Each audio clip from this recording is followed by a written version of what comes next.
आपने देश का प्रधानमंत्री बना तब से मैं आपको बहुत अच्छा लाइक करता हूँ, आपको एक अच्छा इंसान समझता हूँ और आप हमारे देश का एक अच्छा प्रधानमंत्री हैं। श्री नरेंद्र मोदी जी, मेरा विनती ये है कि आपका जो भी निर्णय है, आज तक आपने जो भी निर्णय लिया है देश के लिए वो सही है, मगर कुछ गलत भी है। आप किसान भाइयों का जो भी मांगे हैं, पिछले 1.5 महीना से 2 महीना से किसान भाई ठंडी में मोर्चा जो कर रहे हैं, उसके वजह से हमारे देश का किसान भाई नाराज़ हो चुका है। मेरा विनती है कृपया नरेंद्र मोदी जी से कि आप किसान भाइयों का हर प्रॉब्लम को सॉल्व करें, उसकी मांगे को पूरा करें, क्योंकि किसान और जवान जो हमारे देश का फ़ौज है और किसान है, वही देश को संभाल रहा है। आप तो कल का आया हुआ एक प्रधानमंत्री है। सदियों से किसान पूरे हिंदुस्तान की जनता का पेट भर रहा है, तो आप उसकी मांगे को पूरा कीजिए। क्योंकि मैं एक ही बात कहना चाहूँगा, श्रीमान नरेंद्र मोदी जी, आपका जो भी डिसीजन है देश के बारे में, उसका सिर्फ 3 काम हम पूरे जनता को अच्छा लगा। एक, आपने 370 हटा दिया, वो अच्छा लगा। एक, पाकिस्तान में घुस के पाकिस्तानी को मारा हमारे देश का फ़ौज, वो अच्छा लगा। और दूसरा, आपने जो निर्णय लिया है सभी गरीबों का विकास करने का, टॉयलेट बना के दिया, शौचालय बना के दिया और हॉस्पिटल का जो 5 लाख का कार्ड बना के दिया, वो चीज़ आपका अच्छा लगा। बाकी आपका कोई भी काम अच्छा नहीं लगा, क्योंकि देश भिखारी बन चुका है, देश गरीब बन चुका है, देश की जनता भूखे मर चुका है। श्रीमान प्रधानमंत्री नरेंद्र मोदी जी, आपका काम नोटबंदी गलत था। नोटबंदी के वजह से आज हमारा देश बेरोज़गार हो चुका है। आपका काम जीएसटी गलत था, उसके वजह से आज जीएसटी के वजह से हमारे हिंदुस्तान का हर नागरिक जीएसटी भरना पड़ता है, तब जाके कोई सामान लिया जाता है। आपका निर्णय वो गलत था कि आपने लॉकडाउन सोच समझ के नहीं किया, जिसके वजह से आज अर्थव्यवस्था सब कमज़ोर हो चुका। फेक डॉक्टर, फेक मीडिया के वजह से आपने पूरे देश को बेच चुका है। और आपका निर्णय एक चीज़ और भी नहीं लगा कि आप बड़े बड़े पैसे वाले महारथियों के साथ मिलकर पूरे देश को बर्बाद कर रहे हैं आप। श्रीमान नरेंद्र मोदी जी, हम आपको बहुत प्यार करते हैं, मगर आप ऐसे फैसला लीजिए जो देश का हित में हो, समाज का हित में हो, आम जनता का हित में हो। आपके वजह से हमारा देश बेरोज़गार हो चुका है। आपका क्या है श्रीमान नरेंद्र मोदी जी, आप तो प्रधानमंत्री बन चुके।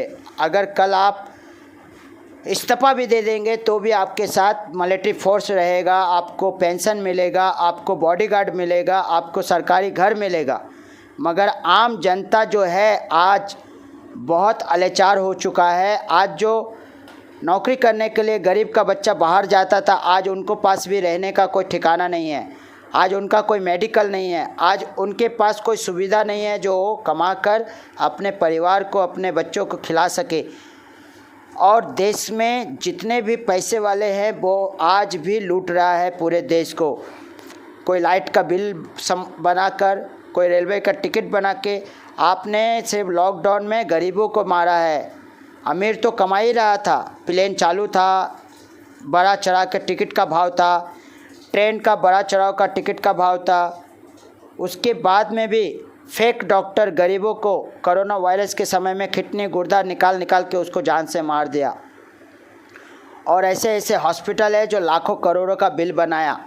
आपने देश के बारे में कुछ भी नहीं सोचा। प्रधानमंत्री नरेंद्र मोदी जी, आपने सिर्फ अपने अय्याशी के लिए पूरे बाहर गांव घूमा, उसके बाद में बड़ी बड़ी जुमलाबाजी बातें किया, देश को बोला काला धन लाएगा। काला धन तो आया नहीं, उल्टा और रिश्वतखोरी बढ़ चुका है। आज भी खुलेआम हर सरकारी दफ्तर में रिश्वत लिया जाता है। प्रधानमंत्री नरेंद्र मोदी जी, मैं आपसे विनती करता हूं, आप हमारे देश का नेता है, मगर देश के बारे में सोचिए, देश का गरीबों के बारे में सोचिए, समाज के बारे में सोचिए। आपका क्या है, आप 2 साल और रहेंगे, उसके बाद आपका बीजेपी पार्टी हारने वाला है। आप प्रधानमंत्री का कुर्सी से हटने वाले हैं, मगर जाते जाते आप पूरे देश को बेच चुके हैं प्रधानमंत्री नरेंद्र मोदी जी। आप अंबानी और अंदानी के जैसा आदमी के पास हर चीज़ें बेच चुके हैं, और आप बोलते हैं कि जुमलाबाजी में कि देश हम विकास करेंगे। क्या आप देश का विकास किया है? आज दर बदर गरीब नागरिक घूम रहा है नौकरी के लिए, यहाँ तक कि अगर उसके पास कोई प्रॉब्लम हो जाता है और पुलिस स्टेशन में जाता है तो उसको इंसाफ नहीं मिलता है, क्योंकि इंसाफ बड़े लोगों को मिलता है, गरीब लोग तो ठोकर खाते रहता है। और ऊपर से महंगाई बढ़ चुका है इतना कि आज भी गरीब आदमी 180 रुपया का दाल खा रहा है, 50 रुपया किलो चावल खा रहा है, 100 रुपया 50 रुपया किलो भाजी है, और आप बोलते हैं कि मैं पेट्रोल का दाम कम करवाऊँगा, ये कम करवा, कम से कम राशन का दाम कम करवाइए। बेटियों का शादी के लिए पैसा नहीं है, बेटियों का पढ़ाई लिखाई के लिए पैसा नहीं है। आज भी बहुत सारे कॉलेज और स्कूल हर आदमी को बोलता है कि अगर आप पैसा देंगे तो आपके बच्चों को पढ़ाएंगे, वरना नहीं पढ़ाया जाएगा। तो हर चीज़ तो आप लोग रहते हुए भी हर चीज़ में पैसा लिया जा रहा है। प्रधानमंत्री नरेंद्र मोदी जी, करप्शन आज भी बढ़ते ही जा रहा है, आज भी प्रॉपर्टी घोटाला हो रहा है, खुलेआम करप्शन हो रहा है। आपने आकर किया क्या? आपने खाली जुमलाबाजी दे दिया देश की जनता को कि हम काला धन लाएंगे, देश की विकास करेंगे। आप हमेशा बड़ी बड़ी बातें किया, मगर आज हमारा देश जो 1947 से चल रहा था, आज आपके आने के बाद इतना गरीबी आ चुका है कि हर आदमी डर चुका है, सबकी जेबा खाली हो चुका। ऊपर से आप जीएसटी भरवाते हैं, ऊपर से आपका हर काम गलत है। कभी हिंदू मुसलमान का झगड़ा करवा देते हैं, कभी बिना मतलब का नोटबंदी करवा देते हैं, कभी लॉकडाउन करवा देते हैं। कुछ सोच समझ के फैसला क्यों नहीं लेते प्रधानमंत्री जी? आप तो इतने बड़े देश का प्रधानमंत्री जी है, आपको तो सोचना चाहिए ना। हमारे देश का राष्ट्रपति है, हमारे देश का सेना है, सब चीज़ को आपने मतलब गुलाम बना दिया है। आपके इशारा पे सब नाचता है, मीडिया नाचता है, देश का मिलिट्री फोर्स नाचता है, देश का कोर्ट नाचता है, देश का पुलिस नाचता है।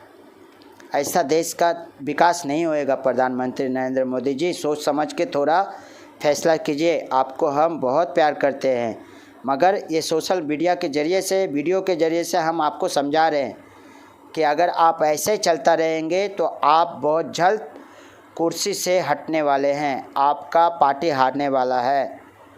क्योंकि आप कुछ सोच समझ के काम ही नहीं करते, बस अपना मर्ज़ी से फ़ैसला ले लेते, और उसका प्रॉब्लम, उसका जो अत्याचारी होता है, उसका जो दंड होता है, वो गरीब नागरिक अत्याचार आम जनता को भोगना पड़ता है। आज जीएसटी के वजह से आम नागरिक का हर जेबा से जीएसटी भर के हर चीज़ लेना पड़ता है। पैसे वाला थोड़ी जीएसटी भर रहा है, सब तो आम नागरिक भर रहा है। क्योंकि दाल खरीदने जा रहा है, कोई सब्ज़ी खरीदने जा रहा है, कोई अपने बच्चों के कपड़े खरीदने जा रहा है, तो जीएसटी भरना पड़ रहा है उसको। सोना इतना महंगा हो गया, उसे कम करवाइए। राशन इतना महंगा हो गया, उसे कम करवाइए। देश का जनता आज रहने के लिए उनका घर नहीं है, क्योंकि प्रॉपर्टी इतना महंगा हो गया। एक एक झोपड़ा जो 2-2 लाख में मिलता था, आज 25 लाख 30 लाख में झोपड़ा मिल रहा है, फ्लैट करोड़ों का मिल रहा है। कहाँ आम नागरिक रहेगा? आम नागरिक कमा के अपने बीवी बच्चों का पेट भरेगा कि करोड़ों रुपया जमा करके एक घर लेगा? इतनी महंगाई बढ़ चुका है प्रधानमंत्री जी, और आप बोलते हैं खाली पेट्रोल कम करवा दिया, गैस का भाव कम करवा दिया, सोने का भाव कम करवा दिया, हिंदू मुसलमान का झगड़ा करवाते हैं, और मंदिर और मस्जिद के नाम पे खाली बातें करते हैं। हर काम आपका जुमलाबाजी रहता है। और अगर आप अच्छे काम करते भी हैं तो 10 आदमी, 15 आदमी, 100 आदमी का अच्छाई करते और दुनिया को बताते कि मैंने ये काम कर दिया, मैंने वो काम कर दिया। मैं आपसे भी कहना चाहता हूँ प्रधानमंत्री जी, और आपका जितने भी देश का नेता है बड़े बड़े पोस्ट पे, मैं उन्हें भी कहना चाहता हूँ, और मैं सभी पार्टी का नेता से कहना चाहता हूँ कि देश के बारे में सोचो। अगर देश जिस दिन फिर से गुलाम बन गया, फिर कोई आज़ादी नहीं दिला पाओगे। और इस देश का सबसे बड़ा नागरिक आम जनता है, वो आपको वोट देता है, तो आप उसके बारे में थोड़ा सोचो। क्योंकि आप लोग कोई भी पार्टी का नेता आम जनता का गुलाम हो, आम जनता के लिए काम करते हो, पर आप लोग अपनी अयाशी पूरा कर लेते हो, आम जनता को रोड पे लाकर डंडा मार के भगा देते हो। उसकी प्रॉब्लम को कोई नहीं सुनता, यहाँ तक कि कानून भी आम जनता के लिए नहीं है। यही बात मैं कहना चाहता हूँ नरेंद्र मोदी जी, देश को बचाना है, अपने आप को बचाना है, अपने आप की कुर्सी को बचाना है, तो देश के बारे में सोचो, अभी भी वक्त है। वरना आप इस्तीफ़ा दे दो अगर आपसे देश नहीं संभलती है तो, या आपका कुर्सी इस बार तो आपको बहुत जनता है जो इस बार आपको वोट नहीं देगा, क्योंकि सारे जनता नाराज़ हो चुका है। क्योंकि आपने इतनी जुमलाबाजी कर दिया है, झूठी झूठी बातें, काला धन आएंगे, काला धन लाएंगे, उसके बाद में आपने बोल दिया जीएसटी लागू करवा दिया, उसके बाद नोटबंदी करवा दिया, उसके बाद में कोरोना वायरस हो गया, उसके बाद में मंदिर और मस्जिद के नाम पे, उसके बाद में हिंदू मुसलमान के नाम पे आम जनता बेचारा जब से आप आया है तब से परेशान हो चुका है। इसके लिए आपको ये साल तो वोट मिलने वाला नहीं है नरेंद्र मोदी जी। ये बात मैं खुलेआम इसलिए कह रहा हूँ कि मैं आपको बहुत प्यार करता हूँ, मगर आप कुछ सोचते नहीं, समझते नहीं, बस अपना मर्ज़ी से फ़ैसला ले लेते। देश सिर्फ आपका नहीं है, देश आम जनता का है, देश हर हिंदुस्तानी का है, और हर हिंदुस्तानी को देश के बारे में सोचने का अधिकार है। मैं भी देश का नागरिक हूँ, इसके लिए मैं अपने देश को बचाना चाहता हूँ, और मैं अपने देश के लिए अच्छा फ़ैसला लेने के लिए ये मैं सोच समझ के आपके पास वीडियो भेजा रहा हूँ। मेरा वीडियो कोई भी नागरिक देश का सुनता रहेगा, चाहे हिंदू हो, मुसलमान हो, सिख हो, ईसाई हो, ये वीडियो नरेंद्र मोदी के पास पहुँचाइए, क्योंकि उन्हें जागना ज़रूरी है, उनको जगाना ज़रूरी है। और मेरा एक और लास्ट विनती है नरेंद्र मोदी जी, और जितने भी बीजेपी का पार्टी का नेता है उनसे मेरा लास्ट विनती है कि जो भी किसान दो महीने से ठंडी में आंदोलन कर रहा है उसकी मांगे पूरा कर दो, क्योंकि वो अपने अधिकार का मांगे मांग रहा है। वरना जिस दिन किसान अन्न पैदा करना छोड़ दिया उस दिन पूरे देश की जनता भूखा मरेगा, क्योंकि देश को बचाने वाला सिर्फ किसान है। और हमारे देश का मिलिट्री फोर्स, पुलिस वाले भी रिश्वत लेते हैं, बहुत कम पुलिस वाले अच्छे हैं, 100 में से 90 पुलिस वाले रिश्वत लेते हैं, 10 पुलिस वाले देश के लिए अच्छा काम करते हैं। पुलिस डिपार्टमेंट भी अच्छे आदमी है, मगर रिश्वत लेने वाले उनको अच्छा काम करने नहीं देता। और आज भी बहुत सारे सरकारी वर्कर, बहुत सारे सरकारी ऑफिस में खुलेआम करप्शन चल रहा है, रिश्वत लिया जा रहा है, उसे रोकने वाला कोई नहीं है। खुलेआम आज भी हर जगह पे टपोरी भरा हुआ है, चोर चट्टा भरा हुआ है, हर सिटी हर गांव में जो लूटते हैं, गरीबों का पैसा छीन लेते हैं, उनको सोने का चैन छीन के खींच के लेके भाग जाते हैं, लड़की को छेड़ते हैं, हर कॉलेज के लड़की को छेड़ते हैं, रेप करता है, और क्राइम बढ़ता जा रहा है। और ये कोई भी पुलिस वाले को दिखाई नहीं देता है, ना जज को दिखाई देता है, ना वकील को दिखाई देता है। ये 1947 से हो रहा है। देश के बारे में कोई भी नहीं सोच रहा है प्रधानमंत्री जी, सिर्फ अपने हर पार्टी अपने पेट भर रहा है। जितने भी पार्टी है, जितने भी NGO है, जितने भी संगठन है, उनका निर्णय ये है कि 80% देश के लिए, देश की जनता के लिए काम करे, समाज के लिए काम करे, और 10% पार्टी और अपने लिए काम करे। मगर आज 90% जितने भी देश का पार्टी हो, NGO हो, संगठन हो, वो खुद के लिए देखता है, देश की जनता के लिए कुछ नहीं देखता है। आज भी बहुत सारे बेटियां अपने जिस्म बेचकर घर चला रही है, अपने बच्चों को पाल रही है, अपने परिवार को चला रही है। ये बात सच बता रहा हूँ मिस्टर नरेंद्र मोदी जी। आप देश की अच्छाई करना चाहते हैं, देश की अच्छाई तब होएगा जब आप एक एक नागरिक की अच्छाई करना चाहेंगे। आज गरीब मजदूर हमारे हिंदुस्तान में बहुत है, जो होटल इंडस्ट्री में काम करता है, जो गरीब का बेटा है, हर दूर दूर से, हर स्टेशन से, हर गांव से, हर सिटी से, कोई केरला जाता है काम करने, कोई गोवा जाता है काम करने, कोई दिल्ली जाता है काम करने, कोई मुंबई आता है काम करने। और ये सभी लोग गरीब के बच्चे हैं, जो हर देश का हर कोने से, मगर उनके लिए कोई ना राशन है, ना कोई सुविधा है, ना उनके लिए कोई आश्रम है, ना कोई मेडिकल कार्ड है। और आप बोलते हैं कि हम देश के लिए विकास किया, गरीबों का देखा, आदिवासी को देखा। गरीब हमारे हिंदुस्तान में 99% है और अमीर तो अमीर ही होते जा रहे हैं। जैसे अंबानी, अंदानी, टाटा, आप उन्हीं का प्रोजेक्ट देख रहे हो सकता है तो आप एक दिन देश को बेच देंगे। और आज मैं पूरे हिंदुस्तान की जनता को कह रहा हूँ कि आप लोगों को जागना पड़ेगा, क्योंकि शहीद भगत सिंह ने ब्रिटिश से देश को आज़ाद दिलाया था, मगर आज फिर से देश गुलाम होने वाला है और इसका मालिक होने वाला है टाटा, अंबानी, रिलायंस का जो है अंबानी, मुकेश अंबानी ये और अंदानी, ये सब देश को खरीद के एक दिन पूरे देश पे कब्जा करेगा और समाज को बोलेगा कि आप हमारे गुलाम हो। क्योंकि लाइट का बिल भरोगे तो लाइट चलेगा, मोबाइल का बिल भरोगे तो मोबाइल चलेगा, पानी का बिल भरोगे तो पानी आएगा घर पे। और ज़मीन का तो इतनी महंगाई हो गया कि अगर आप टैक्स नहीं भरोगे तो आपको घर से बाहर निकलना पड़ेगा। हो गया ना देश का गुलामी। तो इसके लिए बोल रहा हूँ आम जनता को, जागो और अपने देश को बचाओ। इस बार वोट सोच समझ के देना, जो आपके बारे में सोचे, जो आपका बच्चे के बारे में सोचे, जो आपके भविष्य के बारे में सोचे, जो देश के बारे में सोचे, उसी को वोट देना। ये आज मैं पूरे हिंदुस्तान की जनता से कह रहा हूँ, पूरे समाज से कह रहा हूँ। हिंदू, मुसलमान, सिख, ईसाई सब मिलकर भाई भाई बन के देश को कंधे से कंधे मिलाकर देश को संभालो, देश को बचाओ। आपस में झगड़ा मत करो मंदिर और मस्जिद के नाम पे, देश को बचाओ। पहले देश है तो हमारी वजूद है।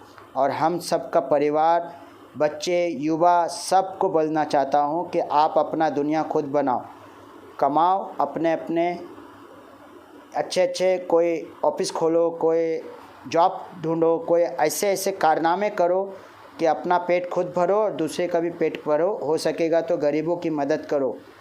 नौकरियां कम करो, क्योंकि नौकरी करने वाला गुलाम होता है। नौकरी करने से आपका घर चलेगा मगर आप आगे नहीं बढ़ पाओगे। इसके लिए मैं कहना चाहता हूँ सारे युवा से, आप पढ़ो लिखो, डॉक्टर, इंजीनियर, वकील, पुलिस, आर्मी सब बनो, मगर अपने दम पे कुछ ऑफिस खोलो, कुछ ऐसे खोलो कि आप अपने देश में रहकर कमा के खा सको और अपने परिवार को खिला सको। किसी का गुलाम मत बनो। यही बात मैं पूरे हिंदुस्तान की जनता से कहना चाहता हूँ। सब मिलकर कंधे से कंधे मिलाकर हर प्रॉब्लम को सॉल्व करो और देश को बचाओ। ये नेता लोगों के चक्कर में मत रहो। कोई भी पार्टी का नेता अपना जेबा भरेगा और आम जनता को रोड पे लाएगा। यही बात मैं पूरे हिंदुस्तान की जनता से कहना चाहता हूँ। और मैं पूरे पुलिस डिपार्टमेंट से कहना चाहता हूँ, जितने भी हमारे देश का पुलिस डिपार्टमेंट है, चाहे आप किसी भी सिटी, किसी भी स्टेट का हो, आज भी खुले आम गांजा बिक रहा है, चर्स बिक रहा है, हफीम बिक रहा है, ड्रग्स बिक रहा है। और इसका शिकार छोटा छोटा गरीब के बच्चे हो रहा है, जो सिगरेट में डाल के पिया जा रहा है। कोई भांग पी रहा है, कोई गांजा पी रहा है। और ये बातें पूरे पुलिस डिपार्टमेंट को पता है, फिर भी ये रोकना नहीं चाहते हैं। आप लोग क्यों नहीं रोकना चाहते, उसका वजह क्या है वो मुझे बताइए। और यही बात मैं पूरे हिंदुस्तान की कोर्ट को भी कहना चाहता हूँ, सुप्रीम कोर्ट, हाई कोर्ट, सब जज से कहना चाहता हूँ कि हिंदुस्तान के हर कोने में क्राइम हो रहा है, बढ़ता जा रहा है, कैंसर के जैसा बढ़ता जा रहा है। इसे रोकने वाला कोई भी नहीं है, क्योंकि करप्शन इतना बढ़ चुका है कि करप्शन के आड़ में सब चीज़ बिकते जा रहा है। गांजा बिक रहा है खुलेआम, चर्स बिक रहा है खुलेआम, हफीम बिक रहा है खुलेआम, ड्रग्स बिक रहा है खुलेआम। और ये पूरे पुलिस डिपार्टमेंट को पता है, हर स्टेट का पुलिस डिपार्टमेंट को पता है। यहाँ तक कि हर घर घर में चोरियाँ हो रहा है, हर जगह पे कोई छिनताई कर रहा है, हर जगह पे कोई किसी को मार रहा है, हर जगह पे कोई प्रॉपर्टी घोटाला कर रहा है। और ये हमारे कोर्ट को भी पता है, हमारे जज को भी पता है, हमारे देश का बड़े बड़े सुप्रीम कोर्ट जज सब चुप बैठे हुए हैं, वकील सब चुप बैठे हुए हैं। और हमारे हिंदुस्तान के पुलिस डिपार्टमेंट में भी चुप बैठे हुए हैं। सब पुलिस वाले अच्छा है, मगर उसमें से कुछ पुलिस वाले रिश्वतखोर है और करप्शन करने वाले हैं, जिसके वजह से ये काम चालू है। 1947 से लेकर आज तक चालू है। इसे रोकने वाला कोई भी नहीं है। मुंबई सिटी में है, बिहार में है, गुजरात में है, दिल्ली में है, कलकत्ता में है, हर गांव में है। हिंदुस्तान के हर गांव में क्राइम हो रहा है और इसी के साथ चलता आज भी खुलेआम हमारे देश का बेटी का रेप हो रहा है और उससे बोलने वाला कोई नहीं है। एक लड़की का रेप होता है तो सब कैंडल लाइट लेके निकलते हैं, मगर पता नहीं कोई गरीब का लड़की का ऐसा रेप हो जाता है जो किसी को पता ही नहीं चलता है। रोज़ लड़कियों का रेप हो रहा है, इसके बारे में कोई भी निर्णय नहीं लेता है रोकने के लिए। ये बात मैं पूरे समाज को कह रहा हूँ कि अभी भी देश को बचाओ, देश को एक अच्छा सोसाइटी बना के चेंज करो, बदलो और अपना भविष्य के लिए जियो, क्योंकि ये मानव जीवन फिर दोबारा कभी नहीं मिलेगा। जय हिंद, जय भारत, वंदे मातरम।